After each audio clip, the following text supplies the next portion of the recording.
Olá pessoal, tudo bem? Eu me chamo Thiago Prego, estou aqui hoje para falar sobre um assunto bem bacana, muito esperado, que são os vetores na linguagem C.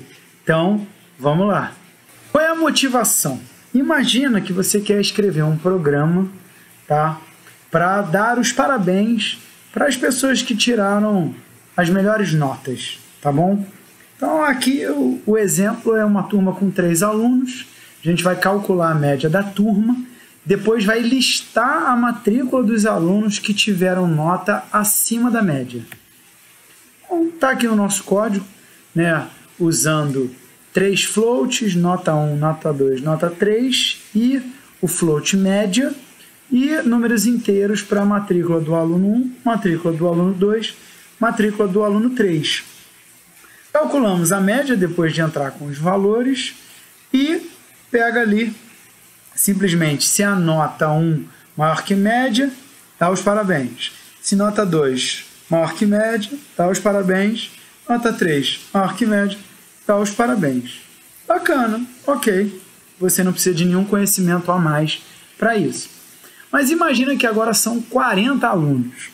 Poxa, de nota 1 até nota 40. Matrícula 1 até matrícula 40 e um montão de if, dá para ser melhor do que isso.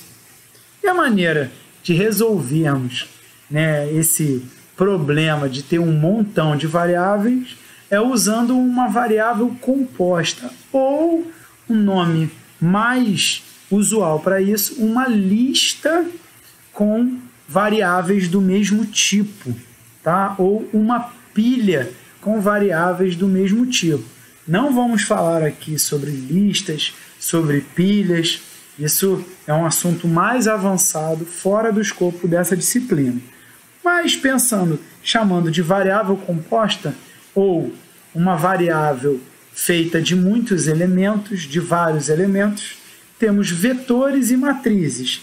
Vetores como esse conjunto de elementos que só tem uma dimensão, então em matemática é muito comum termos vetor linha ou vetor coluna. E nós podemos pensar também em matrizes, né, que possuem células em 2 dimensões, linhas e colunas, beleza? Mesma ideia, tá bom? O vetor é a forma mais simples da gente organizar os dados na memória do computador. Ele é feito de forma sequencial, é um conjunto, é uma coleção, é uma lista de variáveis do mesmo tipo.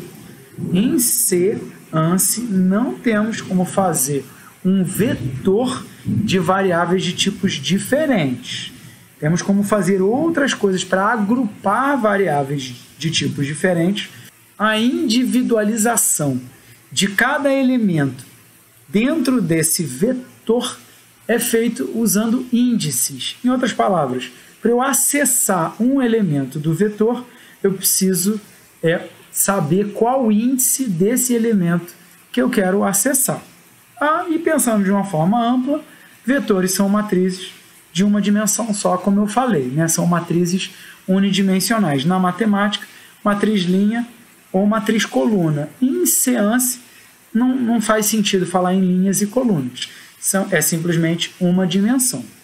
Uma nota aqui que é super importante, em inglês não chamamos de vector, tá? A tradução literal para o termo usual para esse assunto que estamos falando é arranjo, tá? Do inglês array, porque em inglês vector é um tipo muito específico de uma pilha, tá? De um tipo de lista, que, como eu falei, está fora do escopo dessa disciplina.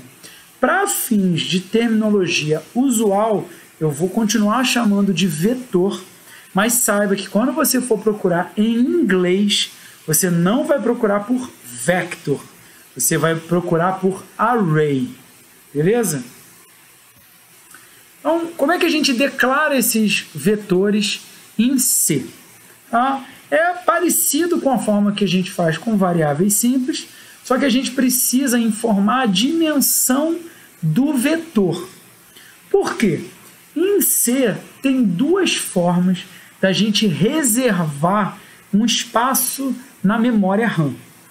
Uma dessas formas que a gente viu até agora e que a gente vai continuar vendo nessa disciplina é o que a gente chama de alocação estática de memória. Essa forma de alocação estática de memória é feita de que maneira? Informando ao compilador o tamanho do vetor já na declaração.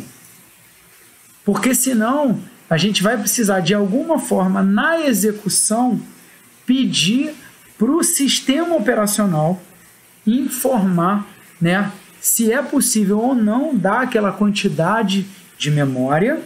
Tá? Isso também é feito quando a gente faz a alocação estática de memória, porque é na execução que o programa vai pedir para o sistema operacional, ó, me dá aquela quantidade. Mas na alocação dinâmica, o compilador não sabe de antemão a quantidade, tá, de elementos e a quantidade de espaço de memória. Tá? Mas, de novo, nós não veremos alocação dinâmica de memória nessa disciplina. Tá? Bom, voltando, a gente tem que informar o tipo da variável e a quantidade de elementos que tem naquele vetor. Relembrando um pouquinho como é que fica a pilha de execução, tá, do programa e a pilha de posição na memória, que são os endereços. Aqui tem endereços chutados, tá? 211, 210, 206 e 202.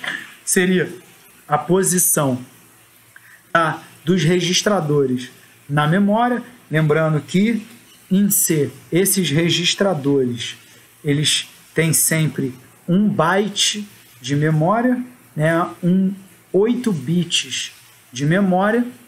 E então, por exemplo, digamos que a gente tem aqui 3 variáveis, A, B e C.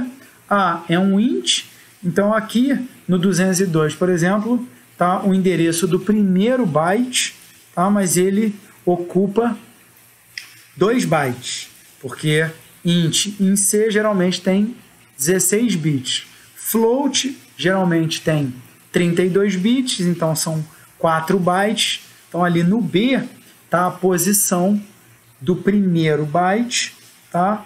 E indo direto ali para o char C, você vê que a distância é de 4 bytes, tá? Do 202 para o 206, pode ser que seja realmente 4 bytes, dependendo do seu sistema operacional. Tem sistema operacional que o padrão, quando você escreve int, é seu short int, 16 bits ou 2 bytes. Ou, dependendo do sistema, é um long int, que são 4 bytes, tá? 32 bits. Char C, tá? Char são sempre 16. Char é sempre 1 byte ou 8 bits. Tá? Então, por exemplo, está aqui esse espaço representando ali que no endereço 211 está vazio. Quando, né, temos tipos primitivos, aqui está um exemplo, né, das variáveis ocupando já o espaço na memória RAM. Então, aprovado, né, iniciando na posição 218, média na posição 214, e assim sucessivamente. No caso dos vetores, se a gente tiver um vetor chamado notas, se eu tenho, por exemplo, 3 elementos, eu vou ter na variável notas sem nenhum índice, apontando para o primeiro elemento. Então, seria aqui a posição 207. E aí, depois, de 4 em 4 bytes, por exemplo, porque é do tipo float. Então, a gente tem que agora começar a pensar num conceito de ponteiros, de apontadores. Então, notas está apontando, tá, para o primeiro elemento, e quando a gente coloca, então, notas índice 0, é o conteúdo nesse endereço. Como é que a gente declara vetores, então, de maneira estática? O tipo do vetor, o nome do vetor e o tamanho em número de elementos, tá? Porque esse tamanho na memória em bytes, essa conversão é feita de forma automática dependendo do tipo do vetor. Então aqui, por exemplo, um vetor chamado x, do tipo inteiro, contendo 10 elementos. Lembrando que isso significa, se cada int tem 16 bits ou 2 bytes, esse vetor vai ocupar 10 vezes 2, 20 bytes na memória RAM. E o acesso a cada elemento é dado entre colchetes na hora que você vai acessar, e as posições em linguagem C começam na posição 0, ou seja, esse vetor x vai do elemento 0 até o elemento 9, já que entre 0 e 9, incluindo o 0 e o 9, tem 10 números. Ok, alguns exemplos. Aqui numa linha que a gente declara o inteiro A e um vetor inteiro de 20 posições, um vetor do tipo float de 10 posições, um vetor do tipo double de 30 posições, uma variável escalar do tipo double e um outro vetor de tamanho 5, também do tipo double. Nessa instrução, a gente faz duas coisas ao mesmo tempo. Diz que tem tamanho 5 e já inicializa com 5 valores. Não precisa colocar aqui o valor 5 quando é feita a declaração com a inicialização. Pode deixar vazio aqui com espaço ou simplesmente um colchete colado no outro, tá? Funciona do mesmo jeito, é uma declaração implícita do tamanho. Se colocarmos um tamanho menor aqui, então, por exemplo, V4, e colocar 5 valores, dependendo do compilador, você pode terminar com um vetor de tamanho 5 em vez de tamanho 4, ou de tamanho 4 e o quinto elemento sendo simplesmente, ele é atribuído numa posição de memória, mas depois você não consegue acessar. Tá? Então, é melhor declarar dessa forma, sem colocar o tamanho de forma explícita, quando essa declaração é feita já na inicialização. Quando a inicialização já é feita no momento da declaração. Então, como eu falei, para acessarmos os elementos, a gente coloca o colchete e o índice do elemento. Lembrando que o primeiro elemento é índice 0 e sempre índice inteiro. Tá? Geralmente usamos números só naturais. Dá para usar índice negativo em C, sim, mas se não for feito de forma muito consciente, vai fazer muita bobagem, tá? Porque, como eu falei, no vetor, tá, o nome do vetor, quando você simplesmente coloca lá o nome do vetor, você está acessando a posição do primeiro elemento, não é nem o primeiro elemento, é a posição na memória. E aí, quando você coloca índice 0, significa posição do primeiro elemento mais 0. É o que a gente chama de bias, ou polarização. Quando a gente acessa elemento índice 1, é a posição na memória do primeiro elemento mais 1. Então, mais 1 o quê? Mais um salto de que tamanho? Do tamanho do vetor.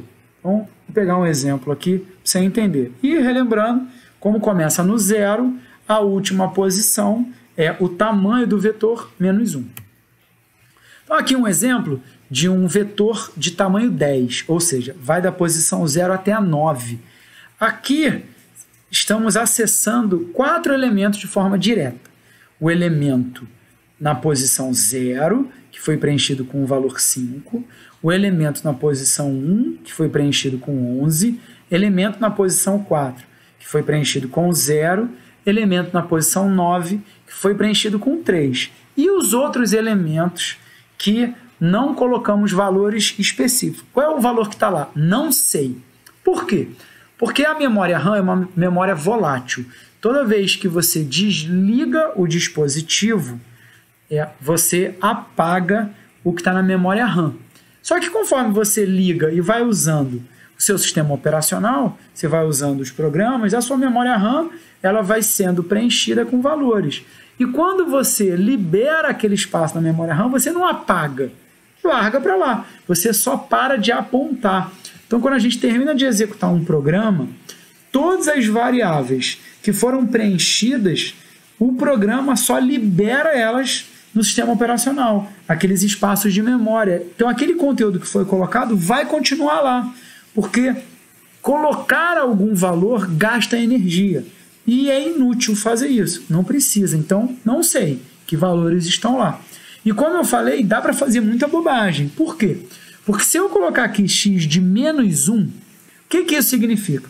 Você está informando para o seu programa que você quer acessar a posição um elemento para trás do espaço de memória.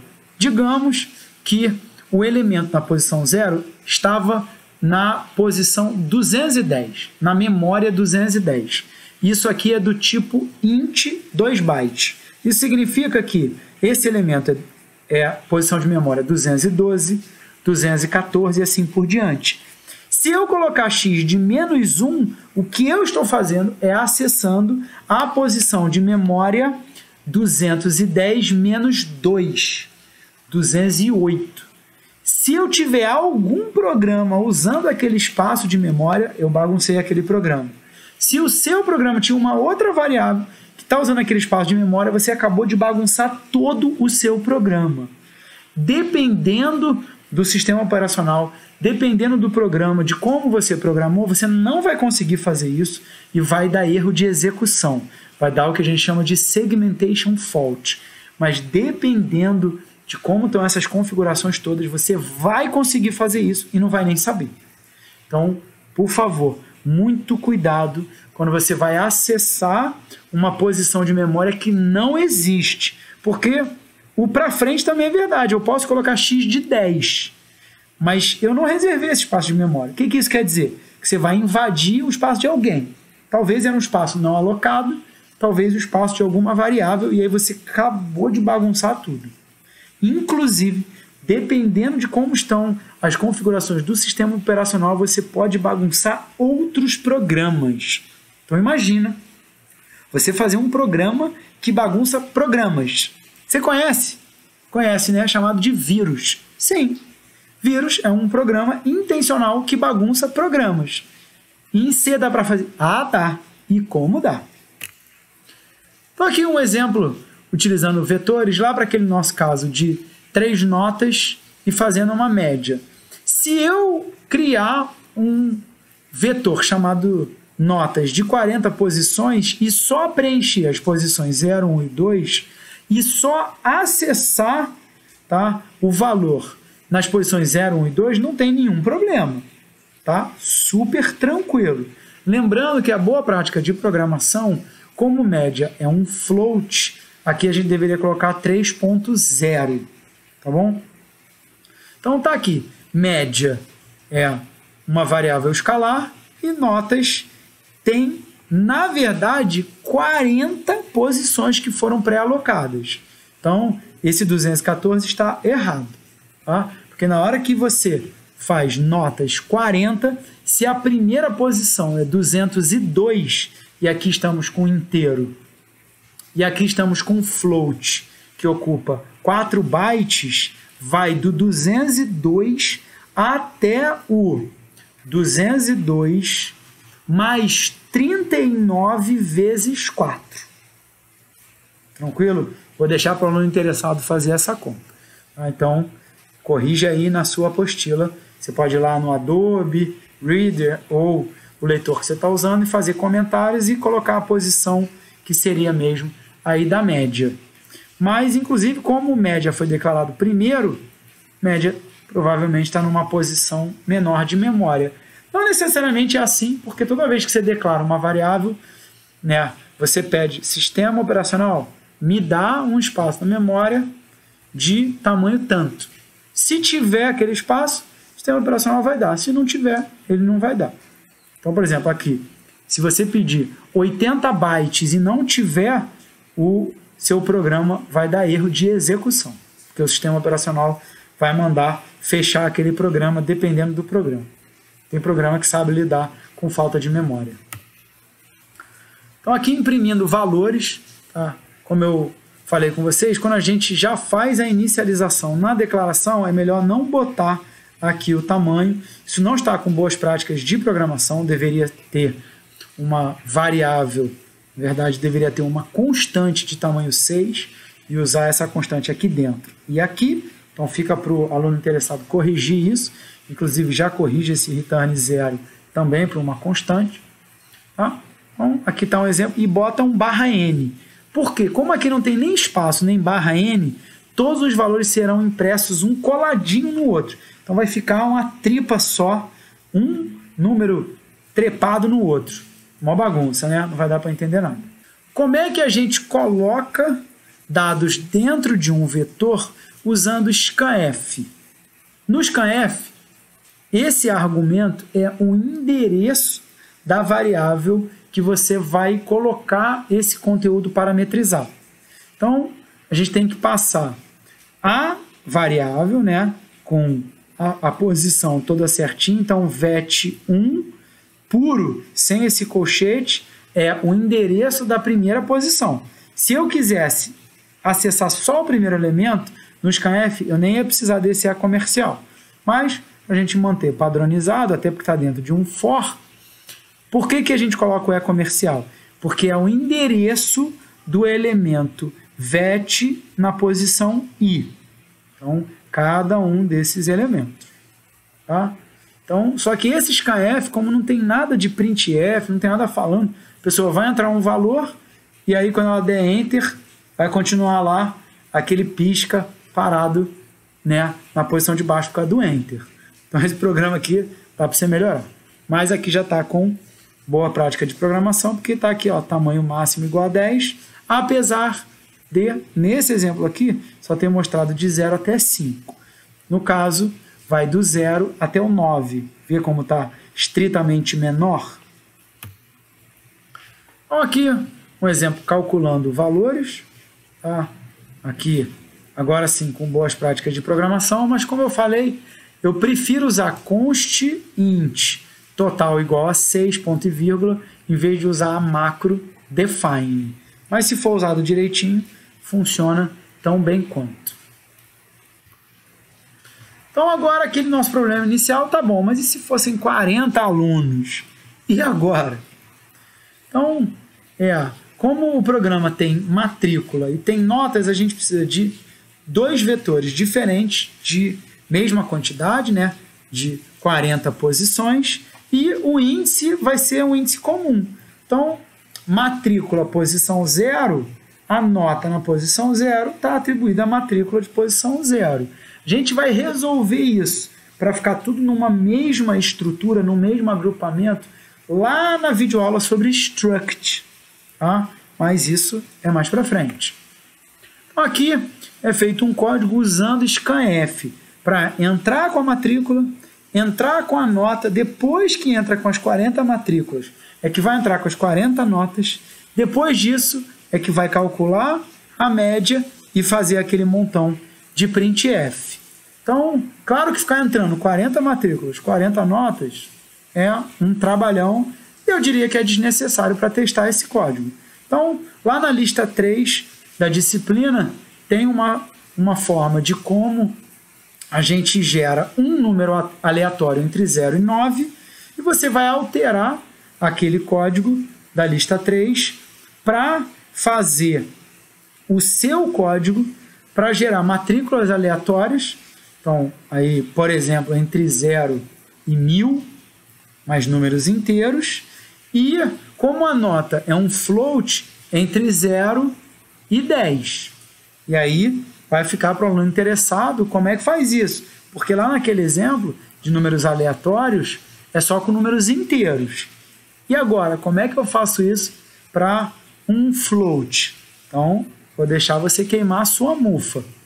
Então, aqui, um exercício para o aluno interessado, escrever um programa que leia um vetor com 5 números inteiros, em seguida troca o primeiro elemento com o último, o segundo com o penúltimo, o terceiro com o antepenúltimo, e assim sucessivamente. E depois mostrar esse vetor. Então, aqui, ó, O primeiro vem para cá. O segundo para cá. E o 2 vai ficar parado.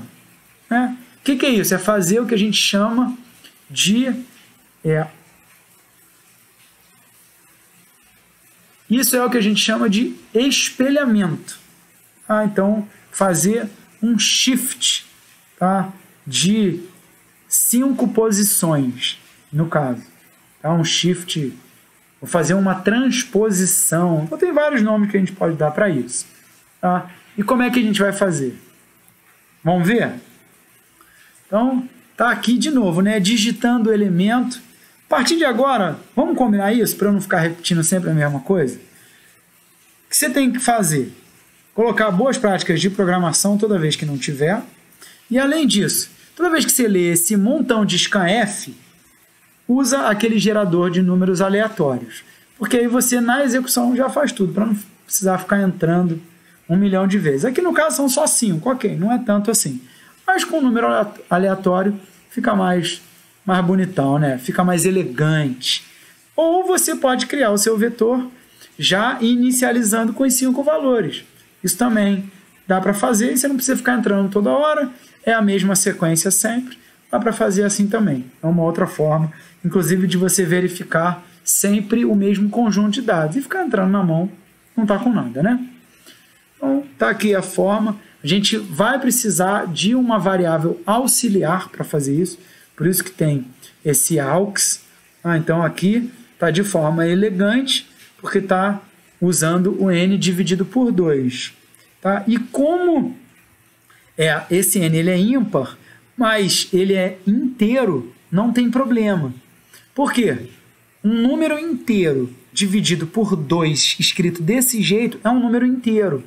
E o resultado não é arredondado. É feita a operação que a gente chama de fix. Fica só com a parte inteira. A parte decimal, a parte quebradinha, joga fora mesmo. Então, isso aqui vai dar super certo, porque 5 dividido por 2, feito de forma inteira, dá 2. Tranquilo? Então, esse código aqui tá bacana. E será que funciona com número par? Testa aí e vê se vai. Tranquilo? Então, mais uma vez, gostaria de agradecer ao professor José Viterbo, da UF, ao Wagner e ao Rafael do Cefet. Esses slides foram feitos com base nos slides deles e como bibliografia os capítulos 5 e 6 do livro Introdução à Estrutura de Dados. Beleza? Terminamos aqui a nossa aula sobre vetores. Um beijo no seu coração e que Deus te abençoe muito.